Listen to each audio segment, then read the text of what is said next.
Ya, kita mulai ya. A'udzu billahi minasyaitonir rajim. Bismillahirrahmanirrahim. Ahayyikum jami'an bi tahiyyati al-Islam al-khalidah, bi tahiyyati ahli al-jannah, bi tahiyyati min 'indillahi barakatan thayyibah. Assalamu alaikum warahmatullahi wabarakatuh. Waalaikumsalam warahmatullahi wabarakatuh. Alhamdulillah. Alhamdulillahilladzi anzala 'ala 'abdihi al-kitaba wa lam yaj'al lahu 'iwaja. Alhamdulillahilladzi lahu ma fis samawati wa ma fil ardi wa lahu al-hamdu fil akhirah wa huwa al-hakimul khabir. Alhamdulillahilladzi hadana li hadza wa ma kunna linahtadiya lawla an hadana Allah. Asyhadu an la ilaha illallah wa asyhadu anna Muhammadan 'abduhu wa rasuluhu la nabiyya wa la rasula ba'dah. Allahumma salli wa sallim wa barik ala nabiyyina al-karim syafi'ina wa qurrati a'yunina habibina sayyidina Muhammadin sallallahu alaihi wasallam wa ala alihi wa sahbihi wa ala tabi'in wa tabi'it tabi'in bi ihsanin ila yaumiddin wa ummatihi ajma'in. Amma ba'du, ayyuhal hadirun al-kiram, usikum wa iyaya bitaqwallah, usikum wa iyaya bitaqwallah, usikum wa iyaya bitaqwallah wa ta'atihi faqad faza al-muttaqun. Qala Allah Ta'ala, ya ayyuhalladzina amanu ittaqullaha ittaqullaha wa qulu qawlan sadida yuslih lakum a'malakum wa yaghfir lakum dhunubakum wa man yuti'illaha wa rasulahu faqad faza fawzan 'azima. Wa qala aydan wa tazawwadu fa inna khayra az-zadi at-taqwa wattaquni ya ulil albab. Wa qala ya bani adam qad anzalna 'alaykum libasan yuwari sawatikum marisha wa libasut taqwa dhalika khair. ولباس التقوى ذلك خير ولباس التقوى ذلك خير ذلك من آية الله لعلهم يذكرون. اللهم انفعنا بما علمتنا وعلمنا ما ينفعنا وارزقنا علوما تنفعنا ونعوذ بك من علم لا ينفع ومن نفس لا تشبع ومن دعوة لا يستجاب لها ونسألك علما نافعا وقلبا خاشعا ولسانا ذاكرا وشفاء من كل داء وسقم ورزقا حلالا طيبا مباركا وعملا متقبلا. اللهم يا معلم آدم علمنا ويا مفهم سليمان فهمنا. ربنا زدنا علما وارزقنا فهما برحمتك يا أرحم الراحمين. اللهم لا سهل إلا ما جعلته سهلا وأنت تجعل الصعب إذا شئت سهلا وأنت تجعل الحزن إذا شئت سهلا والعاقبة للمتقين ولا عدوان إلا على الظالمين. اللهم آتنا رحمة من عندك وعلمنا من لدنك علما. اللهم آتنا رحمة من عندك وعلمنا من لدنك علما. اللهم آتنا رحمة من عندك وعلمنا من لدنك علما. اللهم ألهمنا رشدنا اللهم ألهمنا رشدنا اللهم ألهمنا رشدنا. Amin ya rabbal alamin.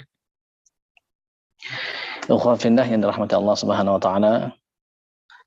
Alhamdulillah, hendaknya kita selalu memuji Allah Subhanahu wa taala.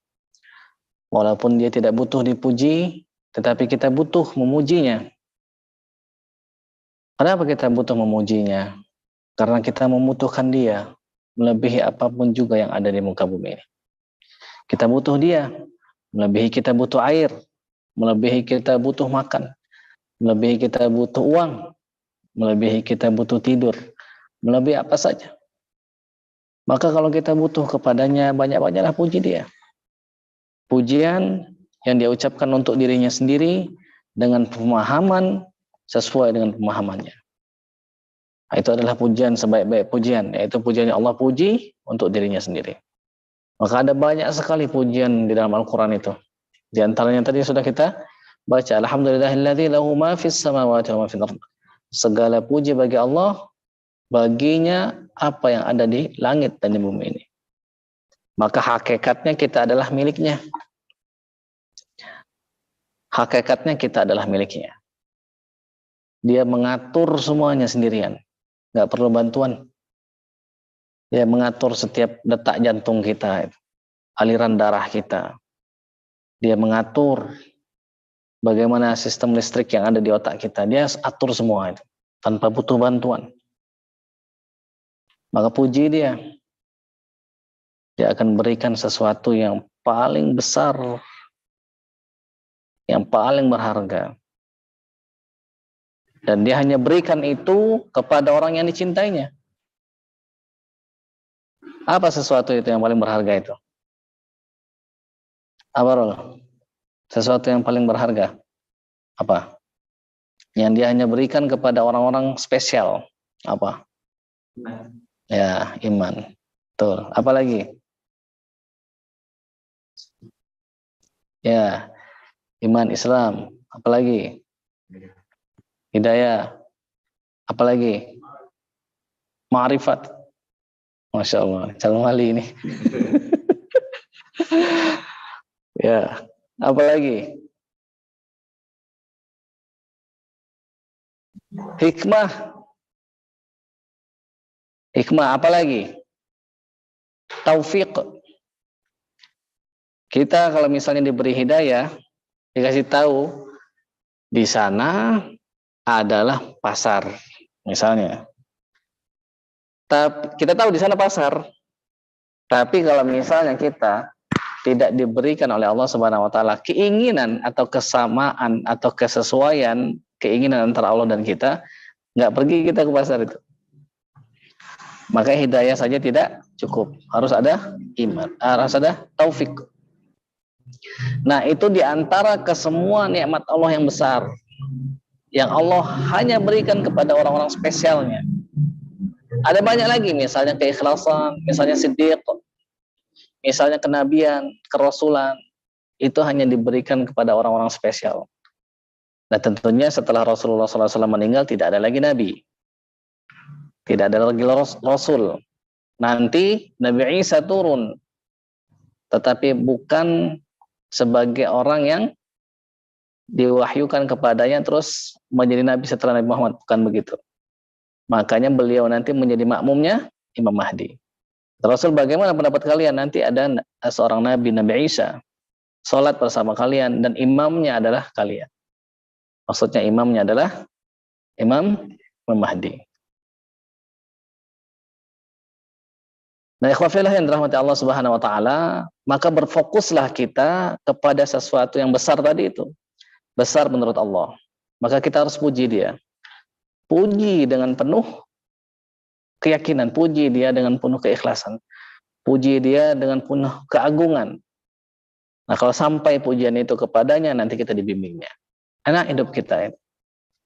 Insya Allah, atas izinnya, dijamin hidup kita enak. Maka pujilah dia sebanyak-banyaknya.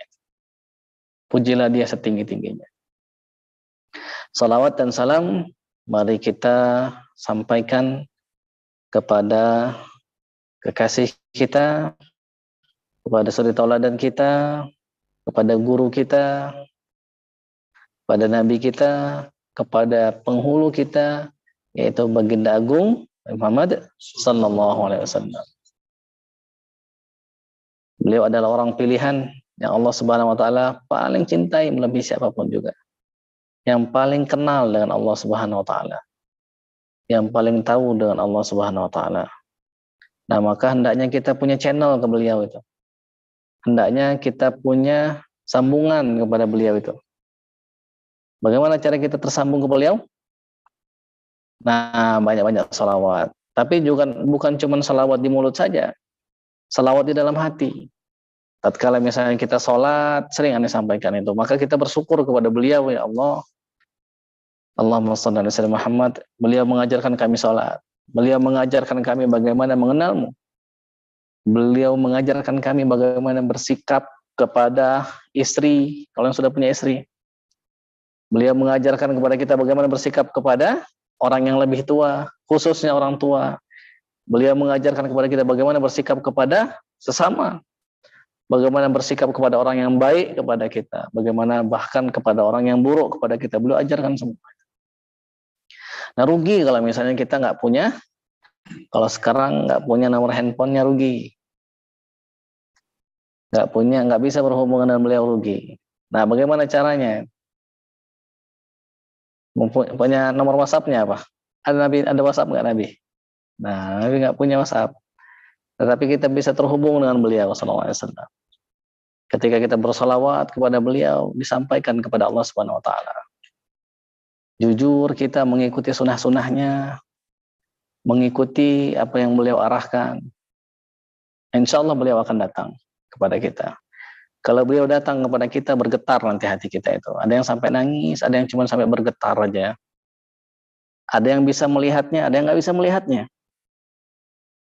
Nah, itulah manusia yang agung itu, yang sekarang memang secara jasad tidak ada lagi, tetapi beliau ada di alam lain yang terus membimbing kita, yang terus ngajarin kita itu. Kok bisa? Bisa. Banyak orang-orang terdahulu diajarinya itu. Datang di dalam mimpinya diajarkannya sesuatu. Datang di dalam mimpi dinasihatinya sesuatu. Nah, kalau misalnya kita belum begitu, kita sama-sama minta kepada Allah. Minta ampun kepada Allah. Jangan sampai kita terhijab terus. Sampai kapan kita mau terhijab kepada Nabi Muhammad SAW? Gak bisa kita melihatnya. Sampai kapan kita mau begini? Nah, maka perbagus akhlak kita. Karena kata beliau, sungguh hanyalah aku diutus untuk menyempurnakan akhlak yang mulia. Maka kita bermohon kepada Allah Subhanahu wa taala dengan kemuliaan beliau, dengan keagungan beliau, dengan kecintaan Allah kepada beliau, dengan kecintaan beliau kepada Allah Subhanahu wa taala. Mudah-mudahan Allah cabut, Allah hapus hijab itu sehingga kita bisa melihat. Baik ketika di dunia ini, baik di dalam tidur maupun dalam terjaga, maupun yang terlebih lagi nanti di akhirat. Amin ya Allah ya Rabbal alamin. Mari kita sama-sama meningkatkan ketakwaan kita kepada Allah Subhanahu wa taala. Jadi kalau misalnya kita mendengar ada wasiat tentang takwa ini, hendaknya kita langsung membayangkan apa yang dulu sudah kita lakukan itu. Apakah banyak kita taat kepada Allah? Apakah kita sebaliknya banyak melakukan larangan-larangan Allah? Nah, maka ketika ada wasiat takwa, kita mohon sekaligus kepada Allah Subhanahu wa taala, ya Allah, berikan kami kekuatan, bantu kami ya Allah untuk bisa bertakwa dengan takwa yang sebenar-benarnya. Karena nggak bisa kita bertakwa dengan sebenar-benarnya kalau misalnya Allah tidak membantu kita, tidak bisa. Baiklah, kita lanjutkan kembali bahasan kita, bahasan kitab At-Tibyan fi Adabi Hamalatil Quran. Dan kita doakan sang penulis kitab, yaitu Al-Imam An-Nawawi rahimahullah, wa nafa'ana Allah bi'ulumihi wa asrarihi fid darain fid dunya wal akhirah. Mudah-mudahan Allah Subhanahu wa taala menerima amal-amal beliau. Mudah-mudahan Allah Subhanahu wa taala memuliakan beliau. Mudah-mudahan Allah Subhanahu wa taala menjadikan kuburnya taman di antara taman-taman surga, menjauhkan kuburnya jangan sampai menjadi jurang di antara jurang-jurang neraka. Dan kita juga berharap mudah-mudahan Allah Subhanahu wa taala memberi kita manfaat terhadap ilmu dan rahasia-rahasia yang Allah Subhanahu wa taala sudah ajarkan kepada beliau. Dan juga kepada guru-guru kita yang lain. Guru-guru kita yang mengajarkan kita Al-Quran, mengajarkan kita bagaimana cara mengaji, mengajarkan kita agama, mengajarkan kita bagaimana kita bisa menjadi orang yang soleh, semuanya. Yang kita sudah lupa maupun yang masih ingat. Yang kita sebutkan di dalam hati kita maupun yang tidak kita sebutkan. Kita doakan semua, para masyayikh kita. Khususnya guru-guru kita yang mengajarkan kita sampai tersambung sanad kita kepada Rasulullah SAW, kepada malaikat Jibril alaihissalam dan kepada Allah Subhanahu wa taala. Kita doakan mudah-mudahan kita termasuk di antara golongan mereka. Amin ya Allah rabbal alamin. Walaupun kita tidak bisa beramal sebagus amal mereka, sebanyak amal mereka, seikhlas amal mereka, tapi kita mencintai mereka. Dan kata Rasulullah sallallahu alaihi wasallam, al-mar'u ma'a man ahabba. Seseorang itu bersama orang yang dicintainya. Maka kita mencintai mereka semua. Kita mencintai Rasulullah sallallahu alaihi wasallam. Kita mencintai para sahabat, kita mencintai para tabi'in, kita mencintai para kekasih-kekasih Allah, kita mencintai para ulama, kita mencintai para habaib, walaupun kita tidak sesoleh mereka, tidak sejujur mereka, tidak seikhlas mereka dalam amal-amal kita, tetapi kita mencintai mereka dan kita berharap kita termasuk dalam golongan mereka. Amin ya rabbal alamin. Ala hadhihi niyyah wa ala kulli niyyatin salihah wa li tabarakallahu ta'ala ولشفاعة رسول الله وإلى حضرة النبي المصطفى سيدنا محمد صلى الله عليه وسلم. الفاتحة. أعوذ بالله من الشيطان الرجيم. بسم الله الرحمن الرحيم. الحمد لله رب العالمين الرحمن الرحيم مالك يوم الدين إياك نعبد وإياك نستعين اهدنا الصراط المستقيم صراط الذين أنعمت عليهم غير المغضوب عليهم ولا الضالين.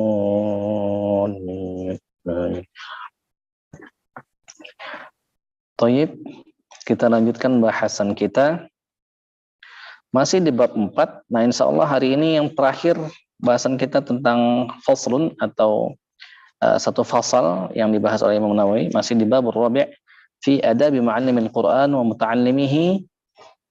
Kita lanjutkan bahasan kita. Kemarin kita sudah masuk di fasal atau pembahasan tentang khususnya tentang para pengajar Al-Quran. Coba hitung dulu. Kita kemarin baca apa kata Al-Imam An-Nawawi, faslun wa yanbaghi lil muallim ay yatakhallaqa bil mahasin. Yang pertama, apa? Berakhlak dengan akhlak yang baik.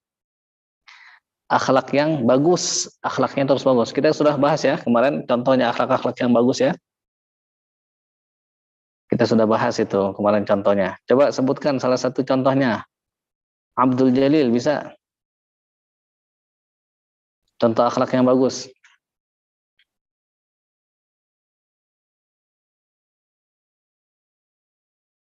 Abdi? Gak ikut? Bahrul? Bukan akhlak yang bagus, bukan warok. Ya, akhlak yang bagus termasuk warok juga. Cuman maksudnya yang al-mahasin al-akhlaq. Apip?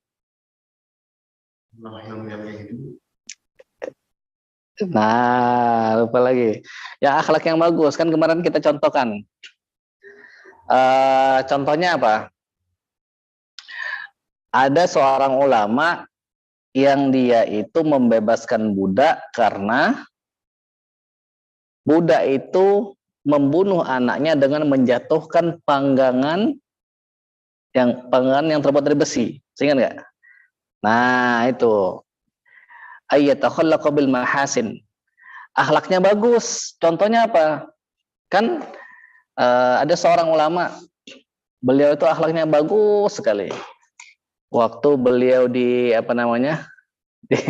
waktu beliau dilempar pakai kotoran, pakai debu, terus beliau nggak marah kan? Beliau nggak marah, terus dia bilang apa? Orang yang layak masuk ke dalam neraka lebih pantas lagi dia dilempar pakai debu. Terus ditanya, kok bisa Anda punya akhlak sebagus itu? Jawabannya apa? Karena guruku ngajarin. Gimana akhlak guruku? Gimana akhlak gurumu? Kata dia apa? Waktu dia duduk-duduk itu tiba-tiba ada budaknya yang menjatuhkan panggangan yang panas terbuat dari besi, kena anaknya sampai anaknya meninggal. Pembantu budak itu cemas, budak itu gemetar, ketakutan, tapi malah dihiburnya. Jangan khawatir, engkau bebas. Seperti gitu. Nah, itu akhlak gurunya itu. Nah, itu akhlak yang bagus. Ya. Jelas. Itu contohnya kemarin sudah kita bahas. Terus apa lagi? Itu yang pertama. Terus setelah itu apa?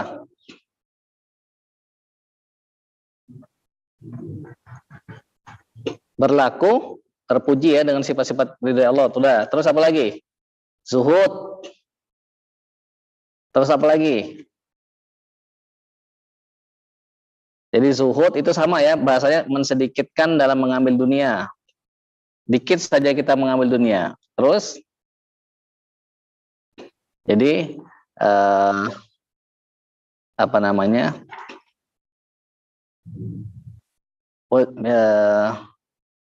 Wasyamil mardiyati allati arsyada ilaiha min az-zahadati fid dunya wat taqallul minha. Jadi zuhud mengambil sedikit dari dunia. Terus apa lagi?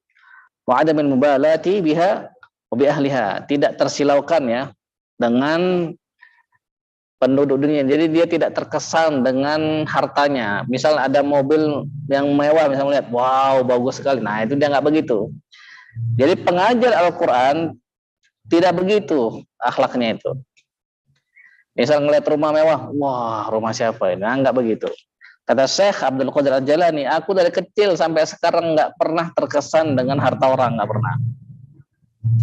Kenapa kok bisa begitu? Kenapa bisa begitu? Kenapa dia nggak pernah terkesan dan kita nggak boleh terkesan dengan harta dunia ini? Kenapa?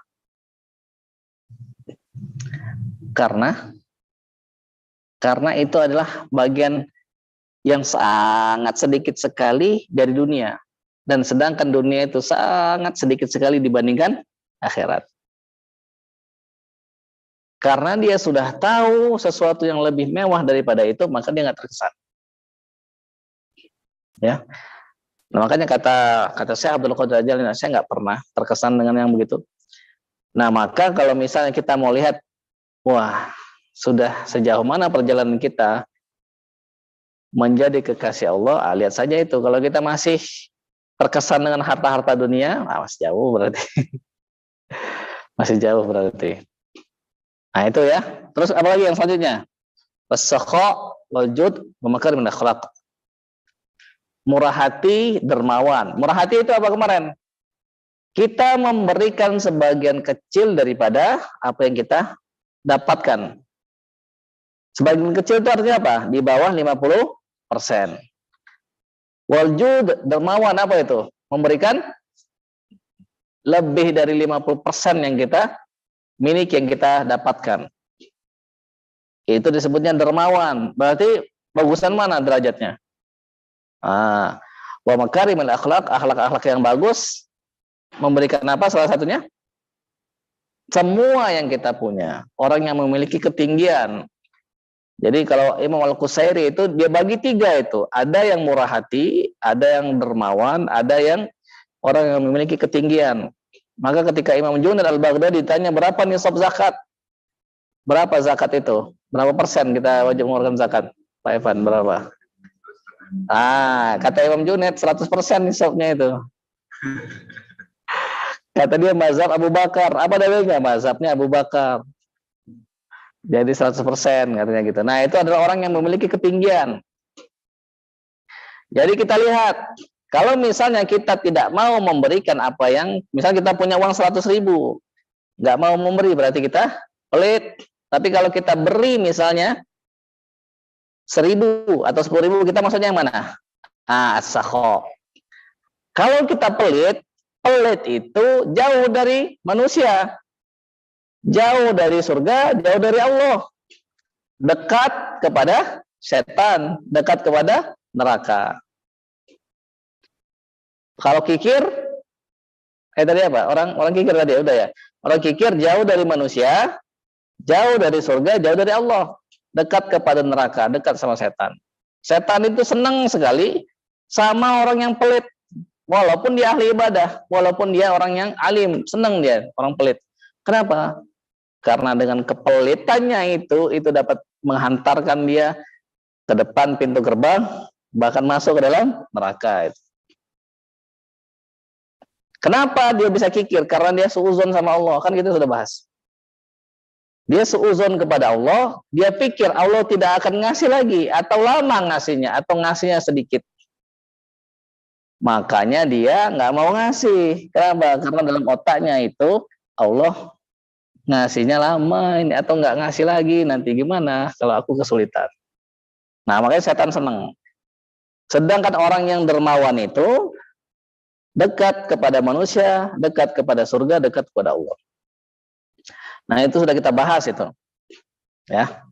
Terus apa? Kita bahas juga apa yang selanjutnya, akhlak yang selanjutnya. Sebelum itu wajahnya harus berseri-seri. Kenapa berseri-seri, Jak? Oh, Jak, ini paham nih, kemarin ketawa soalnya. Waktu dikasih contoh. Kenapa, Jak? Lupa.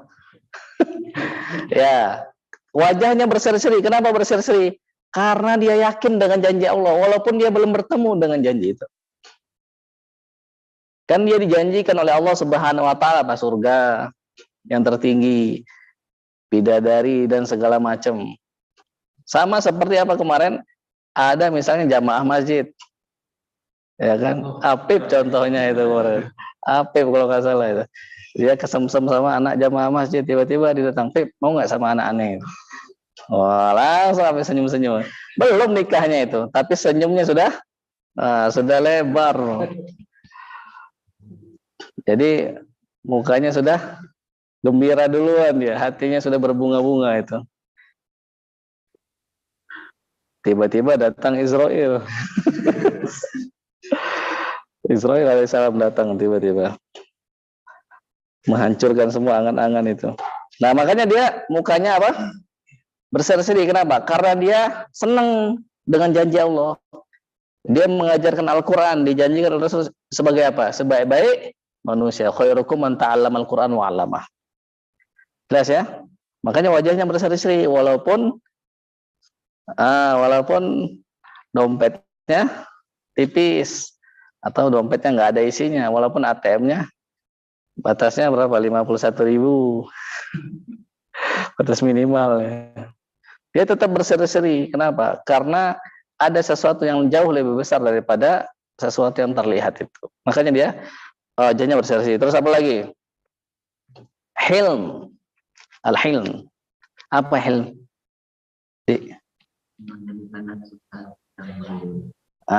Jadi santun dalam arti apa? Kita bisa mengendalikan nafsu, mengendalikan diri pada saat nafsu itu bergejolak marah itu. Maka kita sangat bersyukur sekali menyembah Allah Subhanahu wa taala. Dan dia adalah Al-Halim. Coba kita bisa bayangkan. Kalau misalnya Tuhan kita itu emosian, coba. Dikit-dikit marah, coba. Bisa kebayang nggak apa yang terjadi itu? Udah selesai kita ini, udah nggak di sini kita. Tiba-tiba dia bilang kesel dia, dapat rezekinya segini. Pas lihat kaca kesel juga, kenapa mukaku cuma begini? Pas lihat dompet kesel lagi, kenapa nggak ada isinya? Lihat ATM kesel lagi, gitu. Kesel terus. Nah, kalau misalnya kalau Allah misalnya gampang marah, sudah habis itu orang itu. Sudah habis. Coba kita hari ini aja, nggak usah sampai dari lahir atau nggak usah dari kita balik, nggak usah. Hari ini aja sudah banyak berapa dosa kita yang kita lakukan. Dari dosa zahir maupun dosa batin. Dosa batin yang lebih parah ini. Sekarang sudah jam 8:30. Berarti sudah berapa jam hari ini berjalan? Berapa jam atau berapa menit kita ingat Allah? Untuk sholat aja misalnya. Azizi. Full dari takbir sampai assalamualaikum warahmatullahi wabarakatuh. Ingat Allah nggak? Hah? Ingat Allah, masya Allah. Ulil albab ya. Nah, itu aja coba. Kita kalau dia kan maha tahu. Gimana kalau misalnya enggak itu diberhentiin misalnya jantung kita, repot. Atau ini yang setiap saat, setiap detik kita hirup ini napas. Dibikin nanti bayar, gimana repot kita membayarnya. Nah, maka kita bersyukur. Dan itu harus kita teladani itu akhlak-akhlak Allah yang bagus ya. Jadi Allah itu ada sesuatu yang kita nggak bisa beradab dengannya, nggak bisa kita berakhlak dengannya. Contohnya dia itu nggak butuh, dia itu al-ghani, dia itu nggak butuh kepada siapa aja, kita nggak boleh gitu. Karena kita butuh, terus dia itu berdiri sendiri, ya kita nggak berdiri sendiri. Tapi ada akhlak-akhlak, takhallaqu bi akhlaqir rahman, berakhlaklah kalian dengan akhlaknya ar-rahman. Nah, salah satu adalah hilm. Terus apalagi yang selanjutnya? Sabar. Apa sabar itu kemarin? Anggi, apa Anggi? Sabar, apa sabar?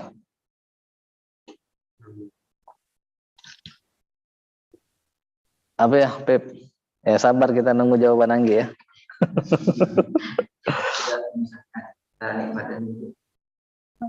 Ya, bisa salah satunya itu. Terus apa? Apalagi? Nan, mana? Kayak kelihatannya tiap pertemuan apa coba sabar? Nah, menahan diri pada saat sempit atau sama, dia nggak beda-bedain antara nikmat sama ujian, sama aja bagi dia. Itulah yang dialami siapa kemarin kita bahas? Nabi Ayub alaihissalam. Dia nggak disebut sobur atau sobar. Kenapa? Karena dia udah nggak sempit lagi ujian itu. Dia sudah lapang baginya itu. Makanya dia nggak minta dia beradab sama Allah. Waktu istrinya bilang, cobalah, engkau kan Nabi dekat sama Tuhanmu. Kenapa engkau nggak minta hilangkan cobaan ini? Dia bilang apa? Malu sama Allah. Sudah berpuluh-puluh tahun sehat, sekarang baru sakit berapa tahun. Malu sama Allah. Dan baru berdoa, masih ingat ketika ada orang yang ada dua sahabatnya dan termasuk keluarganya yang mengatakan apa? Kalaulah Allah tahu Ayub itu orangnya soleh, pasti dia tidak akan memberikan ujian seberat ini ke Ayub. Nah, dia tidak redho Tuhannya dikatakan sesuatu yang tidak pantas. Makanya dia berdoa. Jadi dia nggak redho Allah itu, dibilang nggak tahu. Padahal Allah Maha tahu. Dan dia nggak redho kalau misalnya Allah itu menyakitinya. Dilihat orang Allah menyakitinya, maka dia nggak redho Tuhannya dibegitukan. Nah, itu akhlaknya Nabi Ayub alaihissalam. Artinya dia baru berdoa, dikabulkan oleh Allah SWT. Terus apa lagi yang selanjutnya? Wat tanazuhi an il iktisabi. Apa itu? Nah, menjauhi pekerjaan-pekerjaan yang rendah. Udah kita bahas itu kemarin. Pekerjaan yang rendah apa saja. Terus apa lagi? Wara'. Wara' ya, wara'. Terus apa lagi? Khusyuk wara' itu apa? Menjauhi yang menjauhi yang syubhat. Menjauhi yang syubhat. Terus khusyuk.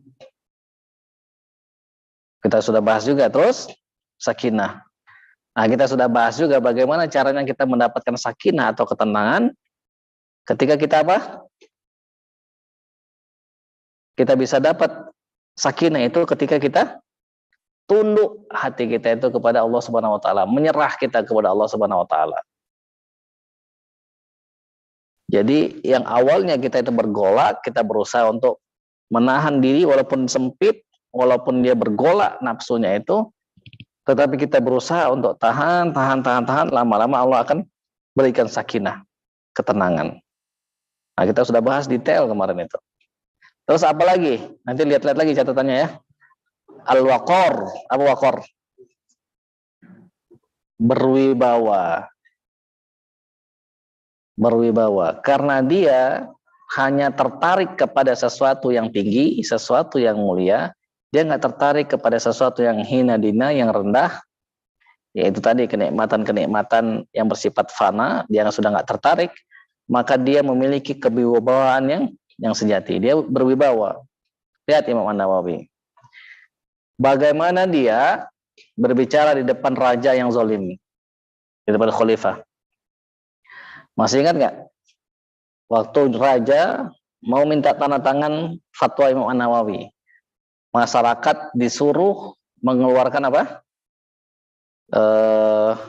Mengeluarkan hartanya untuk membantu perang. Datang Imam An-Nawawi, badannya kurus, pakaian sederhana. kurus badannya itu, pakaian sederhana. Terus apa kata Imam An-Nawawi? Dengan sopan santun dia menjawab, yang intinya adalah dia bilang, nggak mau, silakan keluarkan dulu dari harta raja. Itu ikat pinggangnya aja emas. Terus dia punya istri, dia punya anak, dia punya keluarga-keluarga itu bermewah-mewah. Kata dia, keluarkan dulu yang itu, baru masyarakat. Dan ini juga perang bukan untuk jihad, tapi untuk memperluas kekuasaan si raja ketika waktu itu. Tapi dia ngomongnya dengan beradab. Tapi intinya begitu. Kata raja itu apa? Pecat dia dari semua jabatannya. Kata pembantunya apa? Nggak, dia nggak punya jabatan. Cabut subsidinya. Nggak ada, dia nggak dikasih subsidi, dia nggak terima subsidi. Nah, coba lihat. Al-Waqar, berwibawa dia itu. Dia nggak punya subsidi. Dia nggak diberi subsidi. Dia nggak punya jabatan, dia nggak diberi subsidi. Kata menterinya, kenapa nggak kau bunuh? Biasanya kau dikit-dikit bunuh. Apa kata dia? Aku tidak tahu, aku segan kepadanya. Nah, coba. Kalau kita takut sama Allah, semua makhluk takut sama kita. Sering Anda sampaikan itu. Kalau kita takut sama Allah, semua makhluk takut sama kita. Kalau kita segan sama Allah, sopan, hormat sama Allah, semua makhluk hormat sama kita. Sebesar setingkat takutnya kita kepada Allah Subhanahu wa taala. Dan sebaliknya, kalau kita berani sama Allah aja berani. Enggak, ini dulu pernah itu jualan datang ke beberapa klien. Kan Anda sampaikan, Pak, ini sudah ada peraturan menteri begini, jadi harus ada sensor udara. Gitu. Kamu tahu nggak, kata dia, orang-orang zaman sekarang ini bilang, sama Tuhan saja kami nggak takut, apalagi sama menteri. Gitu. Waduh, ngeri ini orang-orang ini. Nah, itulah kenyataan orang-orang sekarang ini. Jadi sama Tuhan aja katanya kami nggak takut gitu. Apalagi sama ini, kata dia. Sama pemerintah, kata dia gitu. Nah, na'udzubillah, kita jangan sampai termasuk di sana. Itu al-waqar ya. Jadi berwibawanya Imam An-Nawawi, dia nggak cuma tulis tapi dia amalkan itu. Badannya kurus, dia nggak nyangka, oh ini Imam An-Nawawi. Ternyata gak semudah itu untuk mengikuti keinginan yang tidak sesuai dengan syariat Allah Subhanahu wa taala. Nah, itu Imam An-Nawawi itu. Ada banyak orang-orang yang punya al-waqar, sudah banyak kita bahas ya, Sultanul Aulia misalnya, Syekh Izzuddin Abdul Salam dan lain-lain. Biar kita ada tambahan bahasan, nggak kita bahas detail lagi ya. Terus apa lagi yang selanjutnya? Wat tawadhu'i wal khudu'. Tawadhu' dan khudu' ya, rendah hati ya, rendah hati, merasa rendah diri. Dan khusyuk kita kemarin gabungkan bahasanya dengan tawadhu' dan khudu'. Nah, kita masuk bahasan yang selanjutnya, apalagi akhlaknya para pengajar Al-Qur'an itu. Wajatina bid-dhahik wal iktsari minal mazhi. Jadi dia menjauhi apa? Menjauhi banyak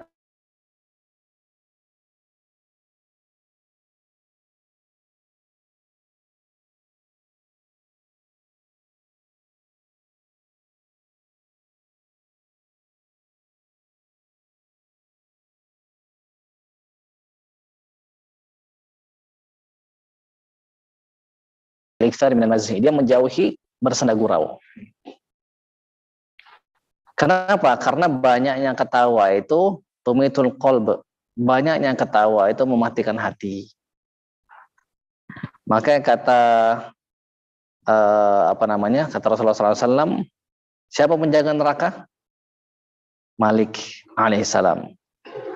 Setelah dia melihat neraka sampai hari kiamat, dia tidak pernah tertawa lagi, itu Malik.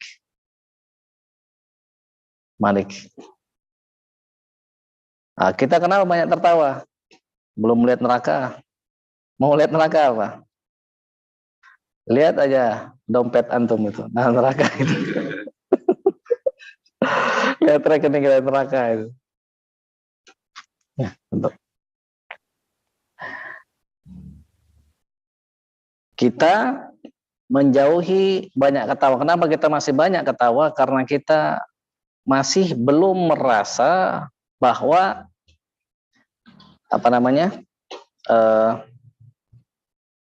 kehidupan ini sesuatu yang berat. Kehidupan ini merupakan banyak pertanggungjawabannya. Makanya kita masih banyak ketawa, masih banyak santai-santainya. Karena kita belum hidup dengan sehidup-hidupnya. Kita belum merasakan mati. Sebagaimana misalnya para ulama itu yang dia benar-benar pernah merasakan bagaimana mati itu. Tapi apakah kalau kita melihat neraka, kalau kita merasakan mati, kita kemudian menjadi orang yang benar-benar sungguh-sungguh menjauhi ketawa, menjauhi senda gurau? Apakah begitu? Kalau kita sudah lihat neraka, dan jawabannya memang belum tentu. Tadi kita baca waktu sholat Isya. Watlu alaihim naba'al ladzi atainahu ayatina fansalakhu. Nah, ini langsung prakteknya, Masya Allah Pak Evan ini. Mula hati, Allahu Akbar. Masya Allah. Jazakumullah khairan katsiran. Nah, itu salah satu pendapat ulama mengatakan bahwa ayat itu bercerita tentang ada namanya Bal'am bin Bawra. Yang dia itu sudah bisa melihat apa? Lauh mahfuz. Sehingga ketika dia mau merencanakan sesuatu, dia cek dulu kalau begini jadinya begitu, kalau begini jadinya yang lain. Nah, sudah sampai segitu dia. Sudah sampai segitu dia itu. Hanya bukan nabi saja. Saking tingginya itu, derajatnya itu. Akhirnya apa? Gagal juga. Nah, makanya kita banyak bermohon kepada Allah. Jauhi banyak tertawa, jauhi banyak bersenda gurau. Tapi apakah boleh bersenda? Boleh, jawabannya. Rasul pun begitu kok. Rasul pun banyak ada candaan-candaan Rasul, ada banyak candaan Rasul, tetapi candaan-candaan yang mendatangkan keimanan, yang mendatangkan pelajaran. Nah, terus yang selanjutnya apa? Wa mulazamatil wadha'ifi syar'iyyah. Apa artinya itu?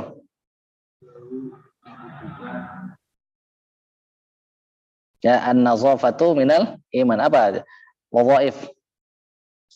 Harus membersihkan diri.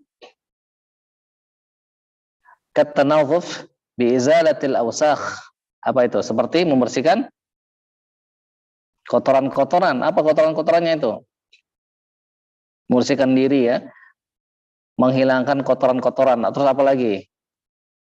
Seperti memotong kuku, potong rambut. Terus apa lagi? Mencukur kumis, merapikan jenggot. Nah ya, jadi biizalatil awsakh wasyu'ur allati warada syar'u biizalati kaqass syarib. Terus wa taqlimil adfar. Jadi motong kuku ya, memendekkan, mencukur kumis. Wa tasrihil lahyah, merapikan jenggot. Terus wa izalatir arwahi al-karihati wal malabisil makruha. Apa itu artinya? Nah, arwaihil kariha, bau-bau yang dibenci. Jadi izalah, kita harus menghilangkan arwaihil kariha, menghilangkan bau-bau yang tidak disukai oleh orang. Karena apa? Karena kita ini belajar, perantaraan kita siapa coba? Perantara Allah Subhanahu wa Ta'ala ngajarin itu siapa? Nah, malaikat. Rasulullah SAW belajar Al-Quran, perantaranya malaikat Jibril alaihissalam. Malaikat. Terus misalnya Umar ngomong, kemarin kita bahas tentang sakinah. Inna sakinata la tantiqu ala lisani Umar. Sesungguhnya malaikat sakinah itu benar-benar berbicara pakai lisannya Umar. Perantara Allah Subhanahu wa Ta'ala menjaga kita itu malaikat. Walaupun Allah bisa Tetapi itu disebutnya sunnatullah. Nah, makanya dia bilang lahu mu'aqibatum min baini yadayhi wa min khalfihi yahfazunahu min amrillah. Baginya itu ada malaikat-malaikat penjaga di depan maupun di belakang. Mereka menjaga orang tersebut atas perintah Allah. Bagaimana caranya agar malaikat itu nyaman kepada kita? Harus sesuai dengan sama dengan dirinya. Misal, kalau misalnya ada orang yang raja misalnya, raja dia akan mempersilahkan tamunya itu masuk ke istananya, itu yang mirip-mirip sama dia dalam arti begini, dia kan orangnya bersih, wangi, menjaga kebersihan. Nah, kalau misalnya ada orang yang nggak mandi, misalnya lama sekali nggak mandi, nggak merapikan itu, biasanya bagaimana dia bilang itu? Kalau misalnya dia mau ngajak orang itu masuk ke istananya, apa yang dilakukan? Nah, suruh mandi dulu, bersih-bersih dulu, potong dulu, ini harus bersih. Harus bersih. Begitu juga ketika Nabi Yusuf alaihissalam nyambut saudara-saudaranya, suruh mandi dulu, suruh bersih-bersih dulu. Masuk ke dalam istana, baru disambut sama Nabi Yusuf alaihissalam, diajak makan. Nah, bersih-bersih dulu. Sehingga apa? Semakin sama kita dengan malaikat, semakin nyaman dia dengan kita itu. Maka kita harus menghilangkan bau-bau busuk. Makanya misalnya Utsman bin Affan itu pernah bilang, wahai laki-laki, engkau menyakiti malaikat, katanya gitu. Kenapa? Karena dia mengeluarkan bau yang tidak sedap dari dirinya itu. Kata Utsman bin Affan, engkau menyakiti malaikat. Nah, lainlah levelnya itu Utsman bin Affan itu.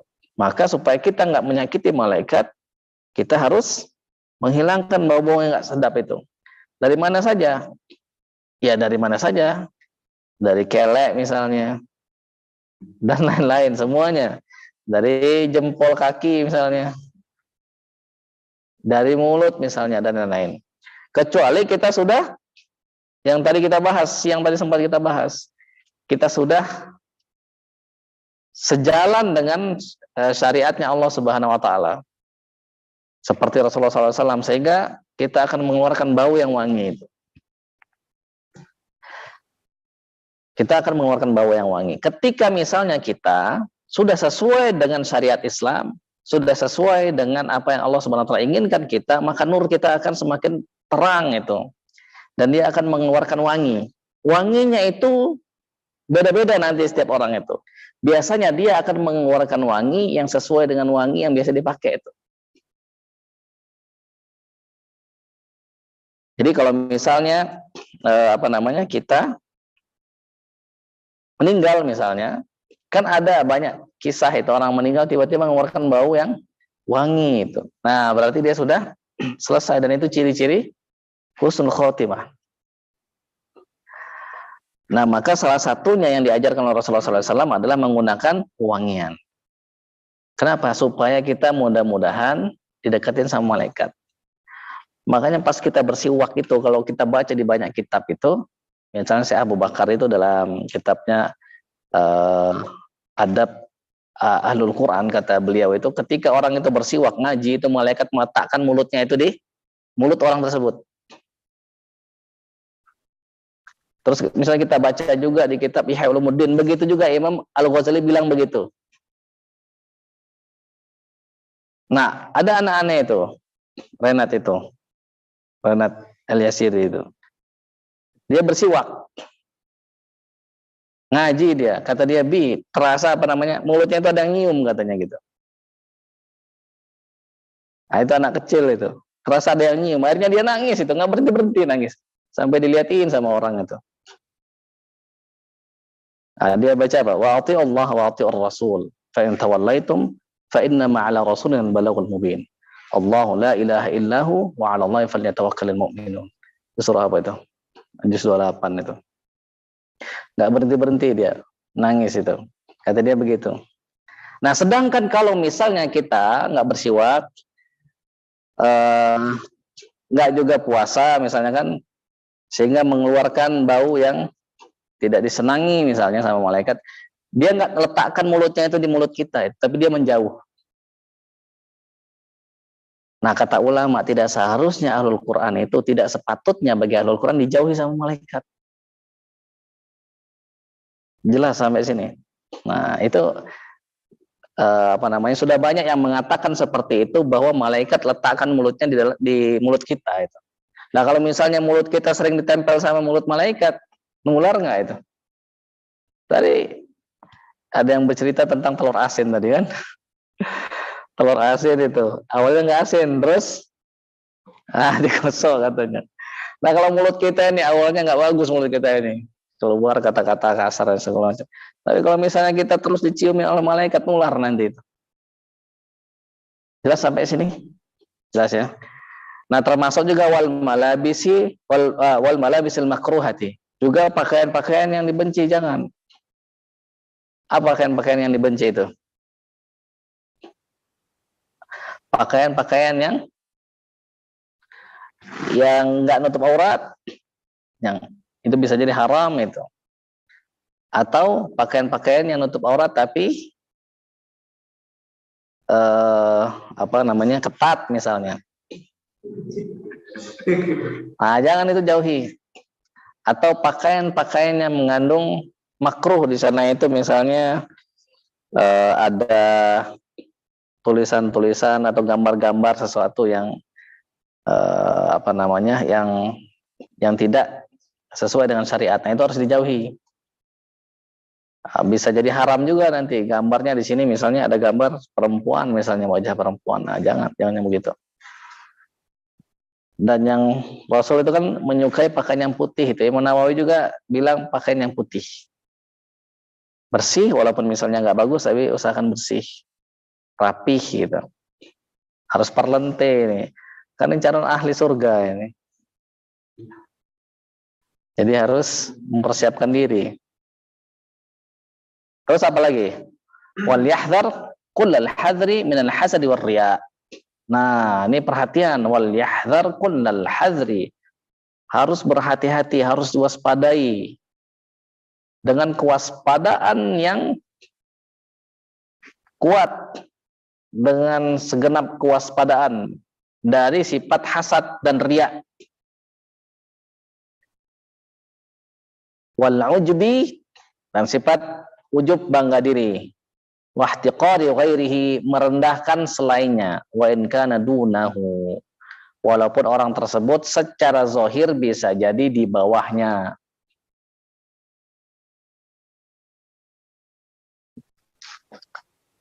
Jadi ada namanya Imam Imam Hatim Al-Asam. Jadi kata dia, Imam Hatim Al-Asam ini dia ditanya sama gurunya, tadi sudah sempat bahas sedikit sama Oja tadi.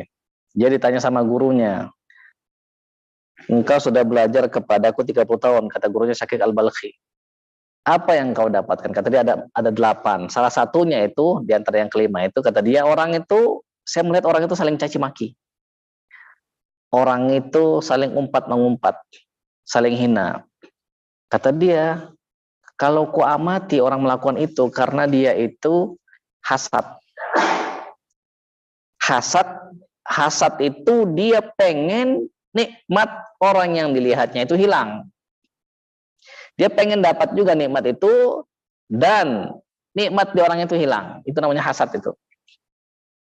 Misal, kita melihat ada yang baru ganti handphone misalnya. Terus, kita lihat, kita pengen juga dapat handphone. Sekaligus kita ingin handphone itu hilang. Nah, itu sebutnya hasad itu. Atau ada yang baru ganti baju, bajunya bagus. Nah, kita pengen juga dapat baju bagus itu, tapi kita pengen baju di orang itu nggak ada, hilang. Nah, itu hasad. Itu hasad dalam memiliki harta. Bukan cuma itu, hasad juga dalam memiliki kedudukan. Misal ada orang misalnya di antara teman-teman misalnya yang lebih dicintai atau disenangi sama jamaah misalnya. Sehingga gampang jamaah itu ngasih uang, misalnya dikit-dikit ngasih uang. Kalau si Anu enak banget, dikit-dikit dikasih misalnya gitu. Hasad dia itu. Dia pengen juga seperti itu, sekaligus dia pengen orang yang dilihatnya itu nggak lagi seperti itu. Nah, itu hasad dalam memiliki kedudukan. atau hasad dalam memiliki ilmu. Misal ngeliat, wah temannya hafalannya banyak, bagus, lancar, cepat, paham juga. Dia pengen juga seperti itu, tapi dia pengen temannya itu tidak memiliki nikmat yang seperti itu lagi. Nah, kata Imam Hatim Al-Asam, aku melihat orang itu saling maki, saling umpat itu karena sifat hasadnya itu. Padahal kata dia, Allah Subhanahu wa taala sudah berfirman, "Nahnu qasamna bainahum ma'isyatahum fil hayatid dunya." Kami sudah bagi-bagi di antara mereka itu kehidupan mereka. Ma'isyatahum fil hayatid dunya. Kami bagi-bagi mereka itu di kehidupan dunia. Ada yang sudah dibagi hartanya sekian, ada yang sudah dibagi kedudukannya sekian. Memang dia bakal jadi manajer, memang dia bakal jadi direktur, memang dia bakal sudah dibagi-bagi sama Allah sesuai dengan kadarnya masing-masing. Dan dengan ilmunya Allah Subhanahu wa taala, dengan hikmahnya Allah Subhanahu wa taala, Allah bagi itu semua itu. Tujuannya apa? Wa rafa'na ba'dahum nahnu qasamna bainahum ma'isyatan fil hayatid dunya wa rafa'na ba'dahum fawqa ba'din darajatin yattakhidha ba'dahum ba'dan sukhriya. Kami angkat derajat di antara mereka itu untuk saling bantu di ayat yang lain itu. Ada yang hartanya banyak dikasih ke yang lebih sedikit untuk saling bantu. Wa rahmatu rabbika khairum mimma yajma'un, kata Allah, dan rahmat Tuhanmu itu lebih baik daripada apa yang mereka kumpulkan. Nah, jadi jangan sampai kita punya penyakit hasad. Maka dia bilang wala tatamannau ma faddalallahu bihi ba'dakum 'ala ba'd. Jangan sampai kita itu mengangankan nikmat yang Allah berikan kepada saudara kita, jangan. Nah, kenapa? Ya, kenapa tadi?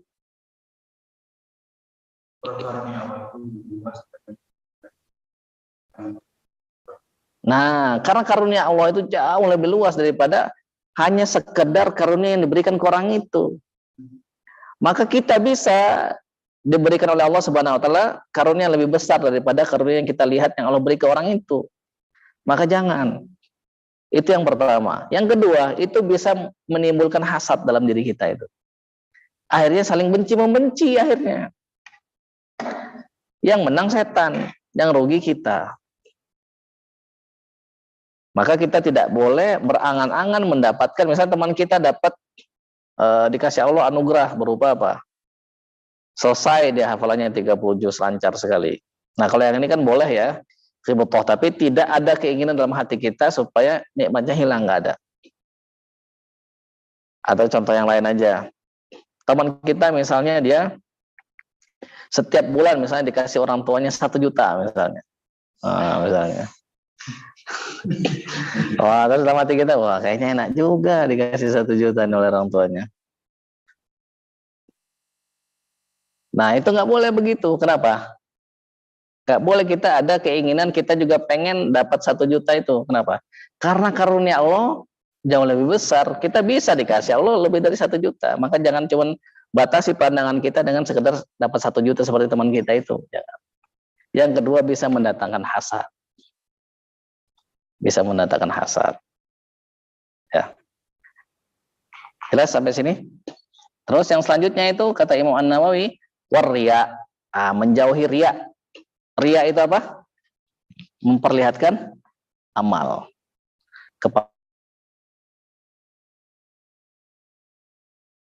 Hakikat riya, kata Imam An-Nawawi itu, kata Imam Al-Ghazali itu, hakikat riya itu kita memandang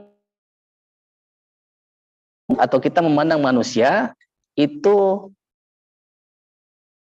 punya kehebatan. Kita pandang orang itu dia bisa kasih manfaat, bisa kasih mudarat. Maka kita melakukan riya. Kenapa? Karena kita menduga kalau misalnya dia senang sama kita, dia bisa kasih manfaat ke kita, maka kita riya. Bisa manfaat itu berupa pujian atau pemberian dan lain-lain. Jadi hakikat riya itu melihat makhluk itu punya kekuatan, dah selesai. Itu hakikatnya itu. Padahal kata Imam Al-Ghazali, makhluk itu sejatinya sama seperti benda-benda mati sebenarnya. Benda mati ini sampai seumur hidup dia nggak akan bergerak di sini terus sampai kiamat. Kalau dia nggak digerakkan, mantap di sini terus. Pas dipindahkan baru dia bergerak. Itulah benda mati. Baik yang menggerakkannya itu makhluk, iya kalau nggak digerakkan mantap di sini terus. Itu benda mati namanya disebutnya itu. Kata Imam Al-Ghazali, makhluk itu sama seperti benda mati ini. Maka dia pun nggak bisa kasih mudarat, kasih manfaat. Makanya di juz 24 itu hafalannya Bahrul. Uh, apa yang juz 24 awal itu. Wala in sa'altahum man khalaqas samawati wal arda la yaqulunna Allah qul afara'aytum ma tad'una min dunillah in aradani Allah bidurrin hal hunna kashifatu dhurrihi aw aradani birahmatin hal hunna mumsikatu rahmatih. Katakan ketika kalian tanya siapa yang menciptakan langit dan bumi, ketika engkau tanya kepada mereka, seandainya kau tanya kepada mereka siapa yang menciptakan langit dan bumi, mereka akan mengatakan Allah. Terus kata Allah, katakan kepada mereka, lihat apa yang kalian seru selain Allah Subhanahu wa taala. Kalau misalnya in aradani Allah bidur, kalau Allah menginginkan kepadaku itu keburukan, hal hunna kashifatu dhurrih. Apakah yang kalian panggil selain Allah itu bisa menghilangkan kemudaratan itu? Au aradani birahmah, atau Allah menginginkan aku mendapatkan rahmat. Hal hunna mumsikatu rahmati, apakah mereka bisa tahan rahmat itu? Nah, kata qul hasbi Allah. Katakan cukuplah Allah bagiku, alaihi yatawakkalul mutawakkilun. Kepadanya lah orang-orang bertawakal itu bertawakal, berserah diri. Nah, jadi kalau kita masih menganggap makhluk itu punya power, punya kekuatan, kita nggak akan bisa lepas dari riya ini, nggak akan bisa. Kita nggak akan bisa lepas dari sum'ah, nggak akan bisa. Makanya Imam siapa? Imam Husain radhiyallahu an, atau Imam Ali bin Husain radhiyallahu an, dia berinfak, dia bersedekah tanpa diketahui siapa yang sedekah itu. Ketika beliau sudah meninggal, maka orang-orang yang biasa dapat sedekah itu di depan rumahnya udah nggak dapat lagi. Terus pas dilihat di pundaknya itu ada bekas seperti bekas mengangkat barang berat itu. Kenapa dia merahasiakan itu? Karena kata dia, hasbi Allah, cukuplah Allah bagiku yang tahu amalku itu. Karena aku pengen dapat wajahnya Allah, bukan pengen dapat mukanya manusia. Nah, begitu. Jelas ya?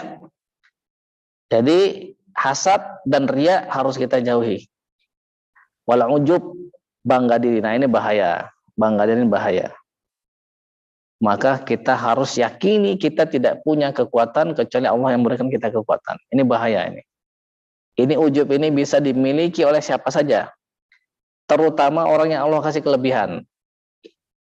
Dari suara indah misalnya, atau otak yang cerdas misalnya, atau muka yang enak dilihat, atau badan yang kuat, kekar misalnya, atlet misalnya.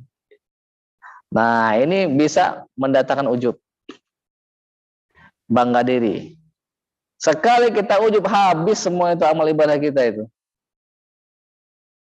Ujub kita sekali habis, habitat a'maluhum, habis semua itu. Al-habtu itu apa? Masih ingat nggak? Al-habtu itu apa? Al-habtu itu orang Arab menyebut al-habtu itu ada kambing yang gemuk, terlihat sehat, tapi pas disembelih, wah borok semua dalamnya itu, nggak bisa dipakai, nggak ada yang bisa dimakan itu. Itulah Allah menyebutkan habitat a'maluhum. Lihat ketika dia berbicara tentang para nabi itu, ada Nabi Ibrahim, terus disebutkan juga ada Nabi Sulaiman, ada Nabi Daud, Nabi Sulaiman, terus Nabi Nuh sebelumnya itu, terus ada Nabi siapa? Yusuf, Ayub, terus ada Nabi Musa, ada Nabi Harun, terus dan keturunan-keturunannya, saudara-saudaranya, bapak-bapaknya. Kata Allah apa? Walau asyraku, kalau mereka berbuat syirik. Ini ujub ini termasuk syirik juga. Kenapa? Karena dia merasa dia yang memberikan itu. Seperti Qarun, innama utitu ala ilmin indi. Aku diberikan harta kekayaan ini karena ilmuku. Itu ujub itu. Habis semua. Walau asyraku la hawitu anhum ma kanu ya'malun. Habis semua itu usaha mereka. Itu nabi itu. Apalagi kita. yang katanya nanti, wah sudah saya nggak punya amal juga, nggak apa-apa lah, habis juga kata dia gitu. Nah ini lebih parah lagi nanti. Nah ujub ini harus kita hindari. Ingat, kalau kita sekali ujub, habis semua itu. Antum ngaji berpuluh-puluh tahun ya, ujub habis nggak ada sisa. Tidak ada sisa. Maksud tidak ada sisa itu yang bisa kita manfaatkan nggak ada. Habis sama sekali itu. Makanya dia bilang al-habtu, terkesan banyak, terkesan soleh, terkesan apa namanya baik, tetapi pas disembelih kambingnya itu nggak ada yang bisa dimanfaatkan. Nah itu ujub, itu syirik itu begitu. Makanya Imam Ahmad bin Hambal, masih ingat kemarin waktu beliau meninggal kan, kata setan apa? Wah aku sudah tidak bisa menggodamu, engkau nggak bisa aku kalahkan. Aku kalah sama engkau nggak bisa aku kalahkan. Sekarang engkau sudah mau mati, hebat engkau, nggak bisa aku mengalahkanmu. Dia bilang apa? Nah, lah tidak, setan dia bilang tidak. Selama ruhnya itu masih dalam jasadnya itu, masih dalam di jasad sini, ruh itu masih ada kemungkinan engkau akan menyesatkanku, kata Imam Ahmad bin Hambal. Nah makanya dia dilindungi Allah dari ujub itu. Dan kita juga berlindung kepada Allah, jangan sampai kita ujub. Itu sekelas Imam Ahmad bin Hambal saja. Kenapa? Karena kalau ujub habis semua itu, nggak ada sisa. Nggak ada sisa. Nggak ada sisa. Dan ini ujub adalah awal kehancuran. Tidak ada yang lebih berbahaya daripada seseorang yang bangga terhadap dirinya sendiri itu. Awal kehancuran. Nah terus wahtiqari ghairih. Nah ini juga kita sudah bahas. Jangan pernah sekali-kali merendahkan diri orang lain. Maka dalam hal ini siapa yang paling rendah? Nah diri kita sendiri. Pokoknya diri kita sendiri itu yang paling rendah itu. Dan ini butuh waktu untuk dapat akhlak yang seperti itu. Nggak bisa kadang sehari dua hari, kadang nggak bisa. Kita melihat orang lain itu jauh lebih baik daripada kita itu susah kadang itu. Kalau misalnya memiliki dosa itu nggak bisa dibersihkan kecuali dengan taubat. Nah sehingga mudah-mudahan kita dapat diberikan oleh Allah Subhanahu Wa Taala karunia untuk bisa memiliki sifat yang baik-baik tadi dan menghindari sifat-sifat yang buruk. Dan terakhir, berapa baris terakhir ya? Wa yanbaghi ay yasta'mil al-ahadits al-waridati fi at-tasbih wat tahlil wa nahwihima min al-adhkar wad da'awat. Nah, hendaknya kita menggunakan hadis-hadis yang memang disunahkan untuk kita lakukan, baik itu kita bertasbih. Misalnya kita baca subhanallah wa bihamdihi adada khalqihi wa ridha nafsihi wa zinata 'arsyihi wa midada kalimatihi misalnya. Tasbih, tahlil, kita baca tahlil. Apa tahlil itu? La ilaha illallah. Dan selain itu, jadi kita baca semua itu, kita amalkan. Jadi zikir-zikir dan doa-doa yang sudah dikeluarkan, diajarkan oleh Rasulullah SAW. Juga ada yang dalam Al-Quran juga. Wa in yuraqiballahu ta'ala fi sirrihi wa alaniyatihi. Dan hendaknya dia merasa diawasi oleh Allah Subhanahu Wa Ta'ala dalam keadaan tersembunyi maupun keadaan terang-terang. Merasa diawasi oleh Allah Subhanahu Wa Ta'ala. Jadi ada seorang pemuda yang minta nasihat kepada Syekh Abu Yazid Al-Bistami. Kata Syekh Abu Yazid Al-Bistami, lihat ke atas. Orang itu ngelihat. Apa itu? Kata Syekh Abu Yazid. Langit. Siapa yang menciptakannya? Allah. Kata Syekh Abu Yazid, waspadailah dia. Ketahuilah dia melihatmu. Kata dia gitu. Nah, kalau kita mau sampai ke derajat Syekh Abu Yazid, ini harus kita miliki ini. Maka kemarin sering kita bahas itu, banyak sekali ulama-ulama itu yang saking dia muraqabah itu, nggak mau dia itu duduk dengan bersila aja dia nggak mau. Jadi ada duduk yang lebih sopan dari bersila, ini bersila dia. Maksudnya ada duduk lagi yang lebih sopan itu. Duduk duduk, bisa duduk iftirash atau duduk tawarruk. Duduk ketika tahiyat, sebenarnya tawarruk. Kalau duduk di antara dua sujud itu iftirash.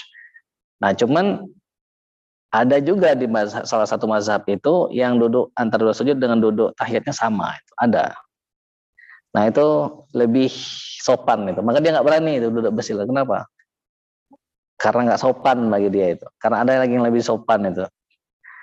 Bahkan saya Abu Yazid itu waktu tidur kakinya selonjor, dia langsung ada dapat ilham itu. Kalau engkau bergaul dengan raja, maka perbaikilah adabmu. Akhirnya ditarik sama dia itu kakinya itu. Jadi selonjor aja dia nggak mau itu. Kenapa? Nggak sopan. Selonjor aja dia nggak mau, nggak sopan. Apalagi bermaksiat coba. Nah maka ini yang harus kita minta kepada Allah agar kita juga bisa dikasih muraqabah itu. Dan perjalanannya rada panjang itu. Dimulai dari tobat. Kalau kita sudah bisa muraqabah, sebentar lagi musyahadah itu. Sebentar lagi menyaksikan Allah dalam setiap sesuatu itu. Nah, baru makrifat nanti itu. Nah, itu. Wa yuhafizu ala dzalik. Kita jaga hal tersebut ya. Senantiasa kita jaga wa yakuna ta'wiluhu fi jami' umurihi 'ala Allah taala. Jadi hendaknya kita segala sesuatu yang kita lakukan itu kita niatkan, kita kembalikan semuanya kepada Allah Subhanahu wa taala. Kita serahkan semua urusan kita itu kepada Allah Subhanahu wa taala. Nah, ini adalah akhlak-akhlak, amal-amal yang harus dimiliki oleh pengajar Al-Qur'an supaya menjadi sebaik-baik orang, mengajar dan belajar Al-Qur'an. Ini berat, tapi setidaknya kita tahu dulu, ini yang harus kita miliki dan kita harus punya cita-cita untuk bisa memiliki hal tersebut. Mungkin ini dulu yang kita bahas hari ini. Ada pertanyaan sebelum kita tutup?